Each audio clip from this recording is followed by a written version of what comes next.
दोस्तों, चेतन भगत एक ऐसे भारतीय लेखक हैं। इंडियन रीडर्स का चेतन भगत के साथ कुछ लव हेट टाइप का रिलेशन है। ये शायद अकेले ऐसे इंडियन ऑथर हैं जिन्होंने सबसे ज्यादा ट्रोल किया जाता है। इसीलिए जाहिर सी बात है कि वो बहुत ज्यादा पॉपुलर ऑथर हैं जिन्होंने लव और रोमांस पर ध्यान केंद्रित करते हुए कहानियां लिखी हैं। अधिकतर उनकी नॉवेल्स को प्रेम कहानियों के रूप में आसानी से पहचान मिलती रही है। जिसकी आज जिस कहानी के बारे में आप सुनने जा रहे हैं वो चेतन भगत की सभी नॉवेल से बिल्कुल अलग है। यह कहानी रहस्य और मनोरंजन से भरपूर है।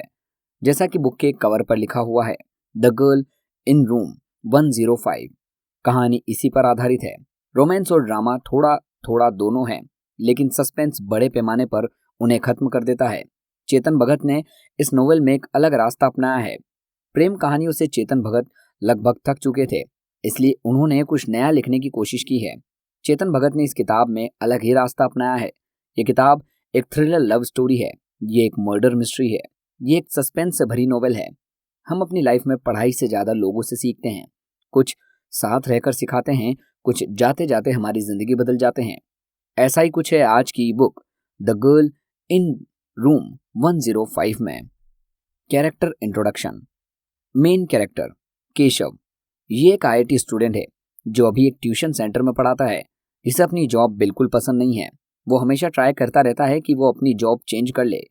एक ऑर्थोडॉक्स फैमिली से बिलोंग करता है, यानी कि पुरानी सोच रखने वाले ट्रेडिशनल बिलीफ वाले परिवार से। केशव के पापा आरिश के एक मेंबर हैं। जारा जारा भी IIT से ही है। वो अपनी PhD कर रही है। जारा और केशव पहले रिलेशनशिप में थे। उनकी रिलेशनशिप फैमिली इश्यूज की वजह से खत्म हो जाती है, क्योंकि जारा एक कश्मीरी मुस्लिम है। भारत में तो हिंदू और मुस्लिम कपल बहुत ज्यादा दिन तक नहीं टिक पाते। जारा IIT कैंपस के रूम नंबर 105 में रहती है। रघु। केशव से ब्रेकअप के बाद जारा का एक नया बॉयफ्रेंड बनता है। उसका नाम रघु होता है। रघु और केशव पहले क्लासमेट में हुआ करते थे। केशव को ये दोनों साथ में बिल्कुल भी अच्छे नहीं लगते, क्योंकि केशव जारा को अभी भी बहुत ज्यादा लाइक करता है। केशव जारा को बहुत बार मनाने की कोशिश भी करता है वो वापस उसकी जिंदगी में आ जाए, लेकिन जारा कभी नहीं मानती। सौरभ। सौरभ केशव का काफी अच्छा दोस्त है। वो हमेशा केशव को समझाता रहता है कि भाई जारा को भूल जाओ, नई गर्लफ्रेंड बनाओ और जिंदगी में आगे बढ़, लेकिन केशव कभी उसकी बात नहीं मानता। सिकंदर। सिकंदर जारा का चचेरा भाई है, जो कश्मीर के आतंकवादी संगठन अल जिहाद का एक सदस्य भी है। Book summary. शुरुआत करते हैं इस बुक समरी की। नोवेल की शुरुआत फाइट से होती है, जहां चेतन भगत हैदराबाद से दिल्ली जा रहे थे। उनके साथ वाली सीट पर एक लड़का बैठा है जिसका नाम है केशव राजपुरोहित। केशव बहुत सारे चेतन के फैन की तरह एक कहानी सुनना चाहता है। चेतन के एक्सप्रेशन ये सुनकर अच्छे नहीं थे, क्योंकि बहुत सारे लोग ऑलरेडी चेतन की लव स्टोरी सुनाते रहते हैं। वो बहुत बोर हो चुके थे।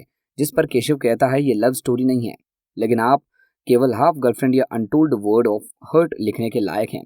जिस पर चेतन की क्यूरियोसिटी बढ़ गई। उन्होंने केशव को कहा कि वो अपनी कहानी सुनाए। तब केशव ने बताया कि ये लव स्टोरी नहीं है, लेकिन हर कहानी की तरह इस कहानी की शुरुआत भी लव स्टोरी से ही होती है। First scene. जारा का बर्थडे होता है। केशव हर साल उसे विश करता है, लेकिन इस बार वो किसी तरह अपने आप को रोक लेता है। वो सोचता है कि इस बार मैं उसे विश नहीं करूंगा। लेकिन इसके बाद केशव और सौरभ दोनों अपनी मस्ती में डूब जाते हैं। वाइन के एक दो पैग लेते हैं। वो दोनों धीरे धीरे इतने मस्ती में डूब जाते हैं कि सुबह के 3 बज जाते हैं।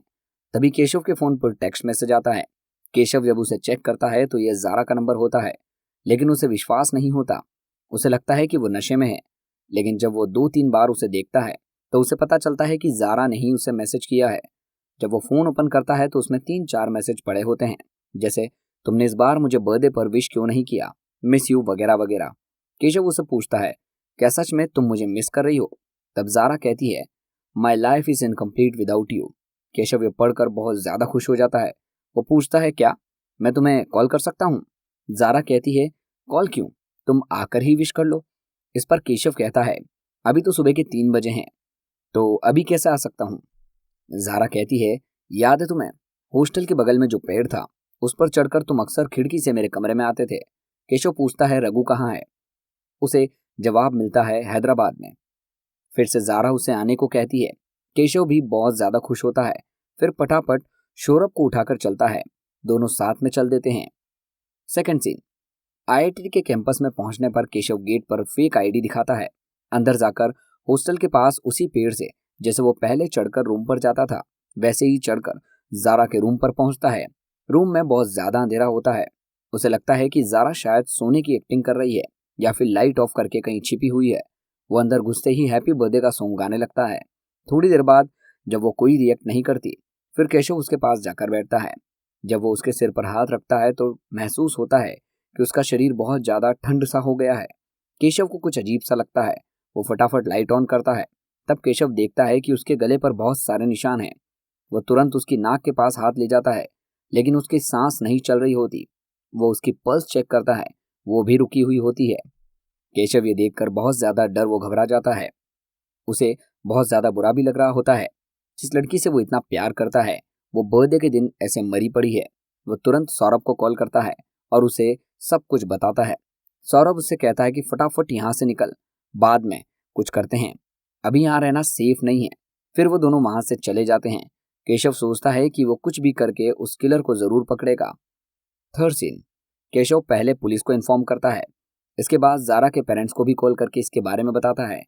पहले तो इंस्पेक्टर राणा वॉचमैन को पकड़ता है, क्योंकि जारा के मर्डर के समय वो सीसीटीवी में कहीं नहीं दिख रहा था। लेकिन वॉचमैन को इस मर्डर से कोई लेना देना नहीं होता। ये बात इन्वेस्टिगेशन से साफ हो जाती है। केशव इंस्पेक्टर राणा के साथ इन्वेस्टिगेशन करने लगता है। केशव को सबसे पहले प्रोफेसर सक्सेना पर डाउट होता है, क्योंकि उसने कई बार जारा को हरासमेंट करने की कोशिश की थी। बाद में पता चलता है कि वो भी मर्डर नहीं कर सकता, क्योंकि उसके पैर में एक आर्टिफिशियल लिम्ब लगा होता है, जिसके कारण वो पेड़ पर चढ़कर मर्डर करने रूम तक नहीं पहुंच सकता। फोर्थ सीन, कुछ दिन बाद केशव जारा के पापा की मदद से जारा के रूम की तलाशी लेता है।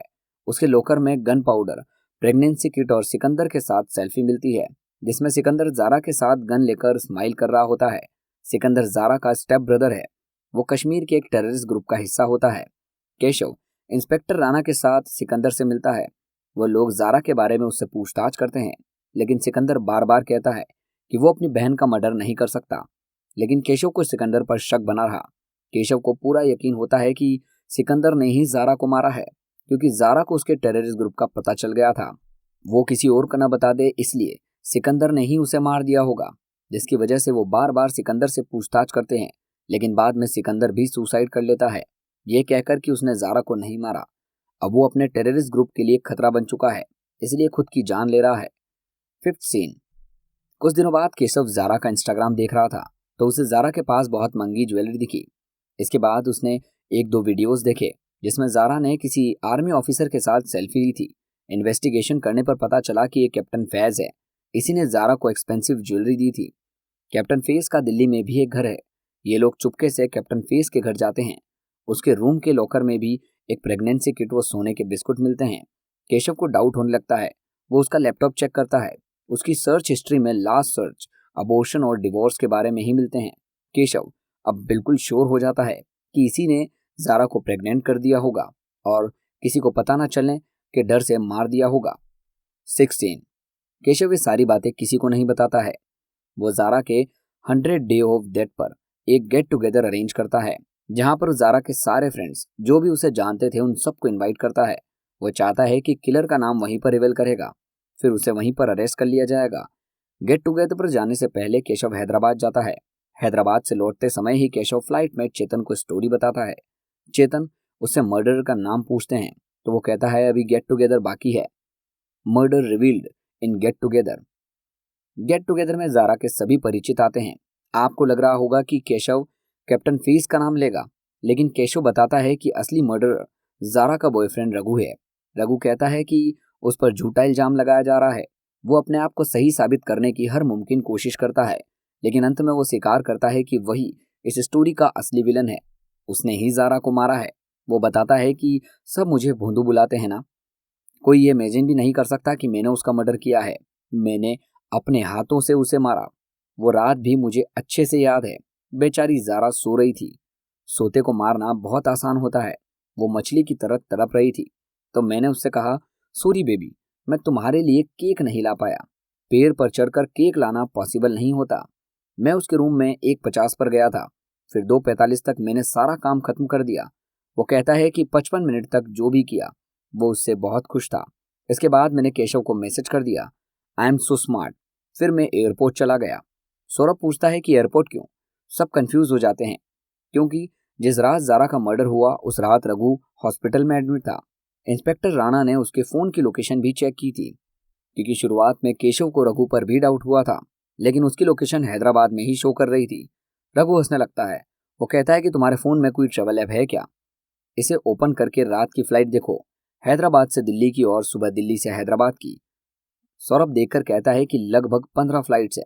रघु कहता है कि वो इंडिगो 63766 से दिल्ली आया था, फिर 4:55 पर इंडिगो की दूसरी फ्लाइट से हैदराबाद वापस चला गया। हैदराबाद में वो 7 बजे तक एयरपोर्ट पहुंचकर 7:30 तक हॉस्पिटल पहुंच जाता है। उसके फोन की लोकेशन हैदराबाद इसलिए शो कर रहा था क्योंकि इसने हॉस्पिटल की नर्स को अपना फोन दे दिया था। उससे कहा था कि वो अच्छा फील नहीं कर रहा। रात को 12 बजे वो उसकी गर्लफ्रेंड को हैप्पी बर्थडे विश कर दे। वो हॉस्पिटल के रूम में बाथरूम से बाहर भाग गया, फिर उसी से वापस आ गया। तो असली मर्डरर रघु था, कैप्टन फैज नहीं। ये बात सच थी कि कैप्टन फैज और जारा के बीच अफेयर चल रहा था। केशव बताता है कि उसे रघु पर डाउट क्यों हुआ था। पहले तो ये एक दिन केशव रघु से बात कर रहा था तो बातों बातों में रघु जारा के बारे में कहता है, my life is incomplete without her. तब केशव को ये लाइन सुनी सुनी सी लग रही थी। वो जारा का मैसेज खोलता है, उसमें उसके लिए भी वही लाइन लिखी थी, my life is incomplete without you. तब केशव को स्ट्रिक्ट होता है कि इतने साल हो गए उसने जारा को बहुत मनाने की कोशिश की, फिर अचानक से उसने ऐसी लाइन क्यों बोली। केशव को इसलिए भी डाउट हो रहा था क्योंकि उसे रघु पर जारा के मर्डर का साफ मोटिव नजर आ रहा था। रघु जारा के साथ रिलेशनशिप में था, फिर भी फैज और जारा का अफेयर चल रहा था। आखिरकार रघु ही जारा का कातिल निकला। तो दोस्तों, ये थी बुक समरी चेतन भगत की book the girl in room 105 में। अगर आप इस बुक को खरीद कर पढ़ना चाहते हैं तो उसका लिंक वीडियो के डिस्क्रिप्शन में दिया गया है। साथ ही आपको ये कहानी कैसी लगी हमें कमेंट सेक्शन में जरूर बताइए। और अगर आपको ये वीडियो अच्छी लगी हो तो इस वीडियो को लाइक और चैनल को सब्सक्राइब जरूर करें। साथ ही अपने दोस्तों के साथ शेयर जरूर करें। मिलते हैं अगली वीडियो में एक नई बुक समरी के साथ। धन्यवाद।